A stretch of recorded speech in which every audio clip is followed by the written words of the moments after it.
Dear people watching and listening, Assalamu alaikum. Kindly like and share this video and subscribe to my YouTube channel. Please support my channel by contributing to my Patreon account so that I can continue making the audiobook series. Salahuddin al-Ayyubi, Volume 1, Crusades prior to the rise of the Ayyubid state. Start of Part 2 of Chapter 2.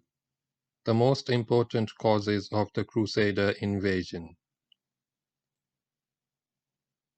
Tipping the balance of power in the Mediterranean. In the middle of the 5th century Hijri, that is 11th century Common Era, the balance of power tipped in favor of Western Europe, the center of the Crusade movement. The weakness of the Byzantine state and the heavy blow it had suffered from the Seljuks made it hasten to seek help from the Western Europe. At the same time, the instability of the Muslim governments in the western part of the Muslim world, especially in Andalusia and Sicily, in turn facilitated the emergence and increase in strength of their enemies. These changes in the balance of power prompted Western Europe to offer the Christian monarchs of Spain help and every means of support in their conflict with the Muslims of Andalusia. This in turn prompted the Almoravids and the Muslims of Sicily to seek help from North Africa, all of which led to a new phase in the Crusader movement in which it took on a distinctly international character. The papacy supported this war with its approval, advice, propaganda, and moral support. This was a crusade which preceded the call of Urban II for the Crusader campaign to the east in 488 Hijri, that is 1095 Common Era. North Africa is counted as one of the theaters of war for the Crusaders, as the North African front was an arena in which hostile Crusader forces were active for many centuries. That is represented in the many campaigns which were launched against the region one after another. The Crusaders did not run out of steam, and failure did not weaken their resolve. Just as the Muslim lands of the Maghreb were the first to feel the sting of European colonialism, so too the lands of the western wing of the Muslim world, including North Africa, were the first to experience the first strikes by the Crusaders. The reason for that is due to a number of geographical and historical factors, among the most important of which was their proximity to Western Europe, which was the center of the Crusader movement, and the relatively good knowledge that the Europeans had of the political, economic, and social situation of the Muslims in this region due to the ease of communication between both sides. In addition, the Europeans felt intense hatred towards the Muslims of the Maghreb, especially since the latter shouldered the burden of jihad in Europe more so than other Muslims, and the Europeans sensed that these people would pose a real danger to them if they became united behind dedicated leadership. For all these reasons, Europe was plotting against the Muslims of this region and preparing to pounce on them. They were just waiting for the right opportunity. This long-awaited opportunity began to present itself in the mid-5th century Hijri, that is the 11th century Common Era, when the western wing of the Muslim world was afflicted with division, which sent it into a downward spiral. The situation of their brothers in the East was no better. This division and disunity is the main reason for the calamity that befell the Muslims in the East and the West alike. How closely today resembles yesterday. Division among the Arabs and Muslims was, and still is, a wide open door through which their enemies are able to strike them in their own homelands. Thus the Crusader forces launched huge campaigns, striking the Muslims on three fronts simultaneously, in Andalusia, Sicily, and North Africa. Andalusia. From the middle of that century, the Andalusian front witnessed a considerable level of activity, which was represented by the launch of a strong and sustained attack by the Spanish Christians, led by the Kingdom of Castile, against the Muslims of Andalusia. Muslim cities and citadels began to fall into Christian hands one after another.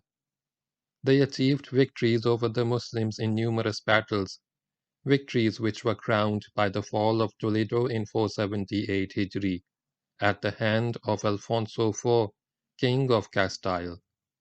This disaster alarmed the entire Muslim world. Because of this ongoing pressure from the Christians of Spain, the Muslims of Andalusia sought support from the Almoravids of North Africa. They sent message after message to this young North African force seeking their help, and when their leader, Yusuf ibn Tashfin, had finished off the armies that were threatening his own state in North Africa, he crossed the sea to Andalusia with a huge army, and met Alfonso IV in the Battle of Sagrajas, that is Al-Zalaka, in 479 Hijri, where the Almoravids and the Andalusians, who were more of an auxiliary force, achieved a great victory, a shining page in the history of Islamic jihad. The Muslim victory in that battle stemmed the tide of Christian expansion for some time, until circumstances were ripe for it to begin again. Sicily. On the Sicilian front, the emergence of the Normans as a new force in international politics was what led to the balance of power in the Western Mediterranean, tipping in favor of Christian forces. As soon as these newcomers found a foothold in the south of Italy, and Robert Guiscard, one of their greatest leaders, obtained the recognition of Pope Nicholas II at the Council of Melfi in 1059 Common Era, he announced his project of directing a blow against the Muslims of Sicily. He was aiming to appease the papacy, which thought that this would achieve its Crusader aims on the one hand, and divert the Norman threat from its own possessions on the other. The papacy thus encouraged this venture, and as proof of its support and encouragement, the Pope sent to Guiscard a holy banner, by the blessing of which Guiscard and his troops might attain victory over the Muslims. He stressed that the hoped for victories for the sake of Christ were more important than sending gifts to Rome. The island of Sicily was captured in 484 Hijri, during the reign of Roger I. His forces then pounced on Malta and occupied it in the following year, and began watching for an opportunity to attack North Africa. North Africa. The North African front faced its own share of Crusader aggression at the time due to the actions of a newly emerging force, the Italian city-states. These city-states took advantage of the disappearance of the ancient naval powers, represented by the Islamic and Byzantine fleets, from the waters of the Mediterranean. Their presence had faded away at the beginning of the country, due to both states being distracted by internal problems. The city-states' fleets began to patrol the Mediterranean waters, close to the European shores at first, for fear of the fleet of Muhajjid al-Amiri, ruler of Diniya, which managed to make them freeze their activities for a while. But as soon as the city-states were able to neutralize that danger in the middle of the century, they began to sail the waters of the whole Mediterranean, east and west. These city-states put their naval forces at the service of the Crusaders' aims for the beginning, in order to achieve some gains of their own. With the encouragement of Pope Leo IX, a coalition from Genoa and Pisa seized the Muslim island of Sardinia in 442 Hijri, that is 1063 Common Era, during which they destroyed its walls and port and seized a great deal of booty. As these fleets took part in action on the Sicilian front, they were also involved on the Andalusian front, where they played a role in pursuing the Andalusian Muslims by sea, and took their share of booty. A naval siege was imposed on Almeria until the city paid an enormous ransom of 113,000 gold dinars. Valencia was also forced to pay a ransom of 20,000 gold dinars to save itself from pillage. The fleet also attacked the Balearic Islands on several occasions. As a result of this, the Italian naval forces gained control of the Mediterranean waters, which motivated them to embark on further campaigns. They directed their activities against North Africa, which still retained some naval power, to prevent it from offering help to their brethren in Sicily and elsewhere on the one hand, and to achieve the goals of the Crusader movement in North Africa on the other. A huge naval force, composed of the fleets of Genoa and Pisa, supported by a group from the city of Amalfi and another military force that was supplied by the Pope, launched an attack on the city of Al-Mahdiya in 480 Hijri, that is 1087 Common Era, 2 years after the capture of Toledo, and shortly before the complete takeover of Sicily. They succeeded in capturing Al-Mahdiya, with the exception of its citadel. Al-Mahdiya remained under the fleet's control until its ruler, Tamim ibn al-Mu'iz, paid the coalition forces a huge monetary ransom and made a deal with the conquerors, in which Tamim pledged never to intercept Italian ships in North African waters. He also granted them some commercial concessions in his country, as we shall see below. From the above, it is clear that these Crusader attacks directed by the papacy on the western part of the Muslim world from the mid-5th century Hijri, that is 11th century Common Era, broke out on 3 fronts, of which North Africa was one. These attacks were just one facet of the Crusader movement, and confirmed that the Crusades started in the North Africa before the Crusader march to the east. This fact validates Ibn al-Athir's observations concerning the events of 491 Hijri, as it is clear from the text mentioned that these events were connected, that the force controlling them was one, and that they represent the beginning of the wave of crusades at that stage of the Crusader movement. The Frankish state emerged, began to consolidate its power, and marched towards the Islamic lands, seizing some of them in 478 Hijri. The Franks seized Toledo and other cities in Andalusia. Then, in 484 Hijri, they headed towards Sicily and seized it.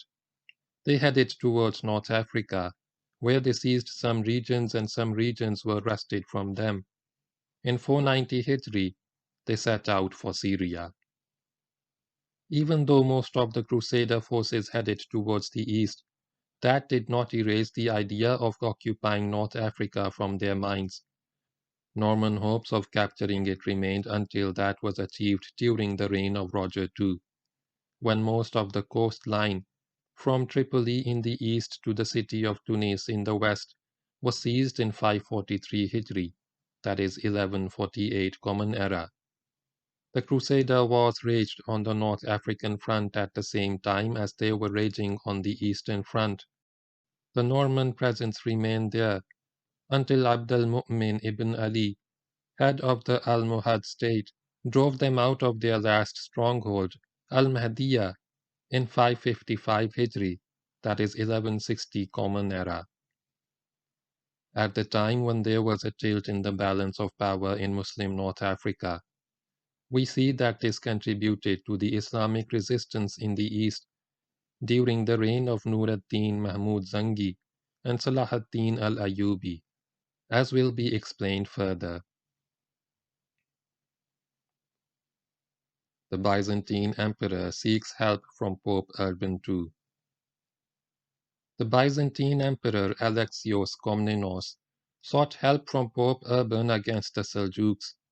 This plea for help was not the first of its kind, for it was preceded by a plea for help from the Emperor Michael VII to Pope Gregory VII, after the Battle of Manzikert in 463 Hijri. It is well known that launching a war against the Turks was one of the aims behind the Byzantine call for help. Anatolia was regarded as more important than Jerusalem to the Byzantine state. Hence, when the Byzantine capital came under threat from the Seljuks, the emperor had no choice but to seek help from the West in return for uniting the Eastern and Western churches. Pope Gregory VII sent a satisfactory response to Emperor Michael VII, which was based on both Christian brotherhood and political motives, because whatever army he was going to mobilize would put an end to the division between the two churches and increase papal influence in the East as well as the West. However, the war that broke out between Gregory VII and the Emperor Henry IV, the Holy Roman Emperor, prevented him from going ahead with his plan. When the Emperor Alexios Komnenos succeeded Michael VII, he sent a letter to Pope Urban II and to the senior feudal lords in 478 Hijri, calling on them to send help to save their brethren in the east and to protect Constantinople against the Seljuk threat. Alexios was hoping that the West would send him some mercenary troops, but Urban II did not want to put himself at the service of the Byzantine state. Rather, he wanted the papacy itself to take charge of offering help to the Christians in the East. This change of approach led to the Latin Christian world mobilizing a huge army, rather than sending mercenaries who would be subjected to the whims and desires of the princes. This action of the Pope in response to the request of Emperor Michael VII shows the importance of innovative thinking, making the most of opportunities and using available means to serve their plans. We should learn a great deal from this lesson and apply it to Islamic endeavors. This difference in thinking caused a great deal of trouble from the outset, which soured the relationship between the Byzantines and the Crusaders. What is proven historically is that the one who was primarily responsible for the establishment of the Crusader movement was Pope Urban II. He is the one who proclaimed these wars and was supported by the Church in the West.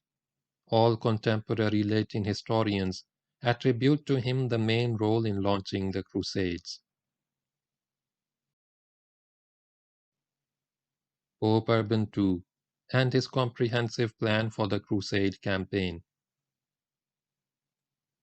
Urban II was born in 427 Hijri, that is 1035 Common Era in Châtillon-sur-Marne. His name was Otto de la Guerre, and he studied under Saint Bruno of Cologne, founder of the Carthusian order.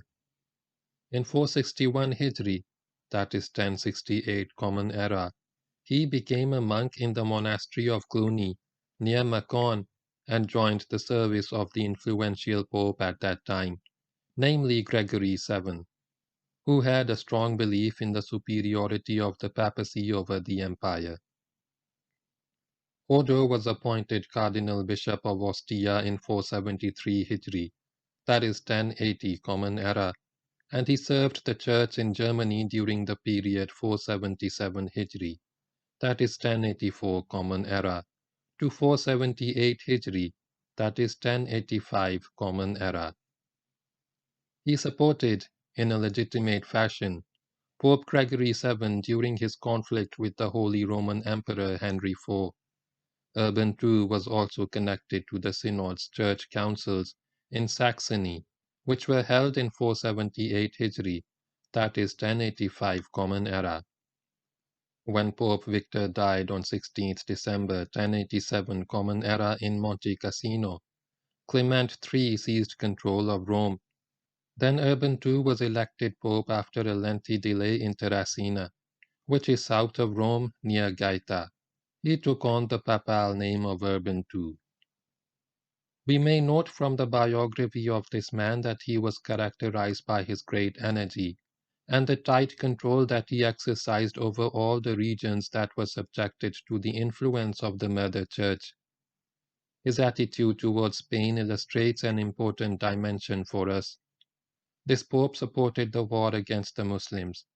When the Spanish managed to subdue some areas that had previously been under the control of their enemies, the Pope hastened to bring them under the influence of the Church of Rome.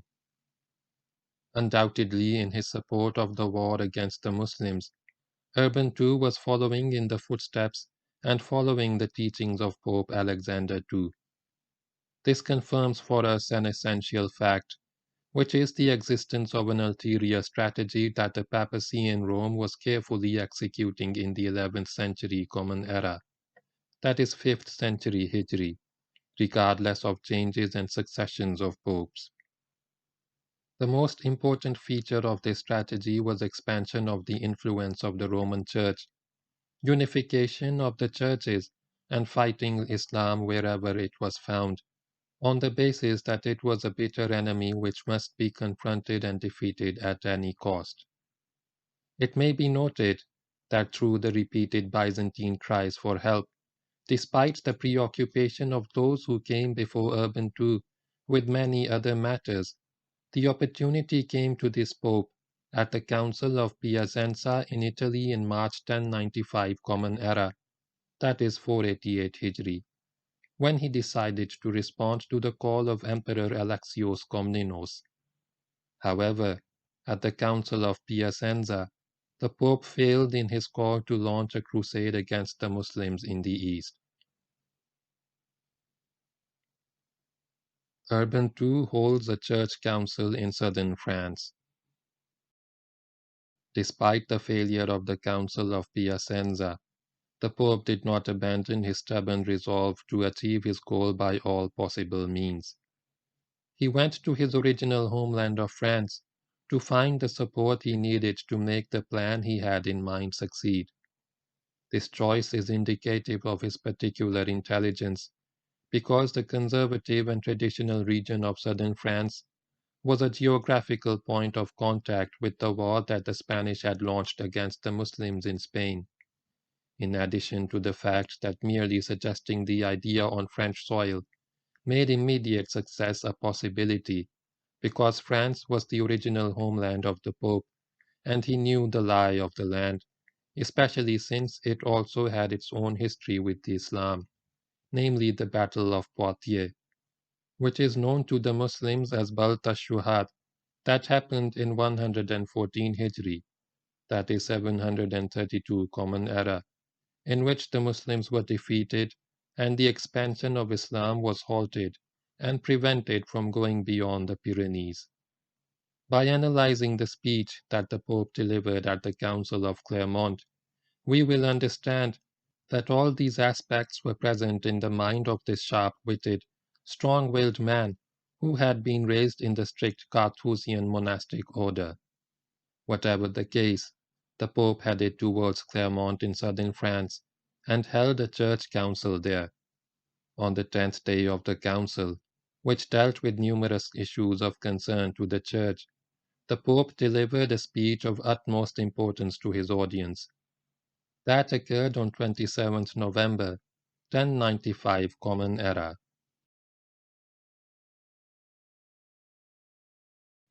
End of Part 2 of Chapter 2.